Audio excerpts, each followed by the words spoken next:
நான் உங்க பண்ப சரவணகுமார். நான் எங்க வந்திருக்கேன்னு பாத்தீங்கன்னா பழைய பட்டு புடவைகள், பழைய பட்டு வேஷ்டிகள் இந்த மாதிரி வாங்குற ஒரு கடைக்கு தான் வந்திருக்கேன். உங்களோட பழைய பட்டு புடவை எந்த நிலையில இருந்தாலுமே இவங்க வந்து வாங்கிக்கிறாங்க.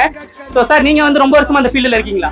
5 வருஷமா அந்த ஃபீல்ட்ல இருக்கு. 15 வருஷமா இருக்கீங்க. நீங்க இந்த கடையை எப்படி உங்களுக்கு தெரியும்? நாங்க இன்ஸ்டாகிராம் விளம்பரம் பார்த்துட்டு வந்தீங்க. Okay okay. இப்போ இந்த புடவை செக் பண்ணிட்டு இருக்கீங்களா சார்? ஓகே. இவங்களோட கடை பாத்தீங்கன்னா பிஷப் காலேஜ் பக்கத்துல தான் இருக்கு. இவங்க வந்து தமிழ்நாடு ஃபுல்லாவே வந்து பட்டு புடவைலாம் வாங்கிட்டு இருக்காங்க. சார், இந்த பட்டு புடவை தமிழ்நாடு ஃபுல்லா எப்படி சார் வாங்குறீங்க? கொரியர் மூலியமா வாங்கிட்டு இருக்கோம். வாட்ஸ்அப்ல போட்டோ அனுப்பிச்சாங்கன்னா நம்ம பிரைஸ் சொல்லிடுவோம். ஓகேன்னா ஜிபேல அமௌண்ட் பண்ணிடுவோம். இந்த பட்டு புடவை எல்லாம் எப்படி செக் பண்றாருங்கிறத வந்து சாரே வந்து சொல்ல போறாரு. சார் சொல்லுங்க சார். வெள்ளை கலர்ல வந்துச்சுன்னா ஒரிஜினல் வெள்ளி ஜரிகை இதுவும் வாங்கிக்கிறோம். செம்பு புடவையும் நம்ம நல்ல விலைக்கு வாங்கிக்கிறோம். நீங்க உங்க பழைய பட்டு புடவை விற்கணும்னு நினைச்சீங்கன்னா எந்த ஊரா இருந்தாலுமே வாட்ஸ்அப் பண்ணீங்கன்னா போதும், இவங்க டைரக்டா ஜிபே உங்களுக்கு பண்ணிடுவாங்க. இது மட்டும் இல்லாம நீங்க டைரக்டா உங்க புடவை எடுத்து வந்து விற்கணும்னு நினைச்சாலுமே இவங்க தனிப்பட்ட முறையில உங்களுக்கு பஸ்ஸுக்கான செலவையுமே கொடுக்குறாங்க, தனியா பட்டு புடவைக்கான காசையுமே கொடுக்குறாங்க. வேற என்னங்க வேணும்? இந்த நம்பருக்கு வாட்ஸ்அப் பண்ணுங்க, இல்ல கால் பண்ணுங்க.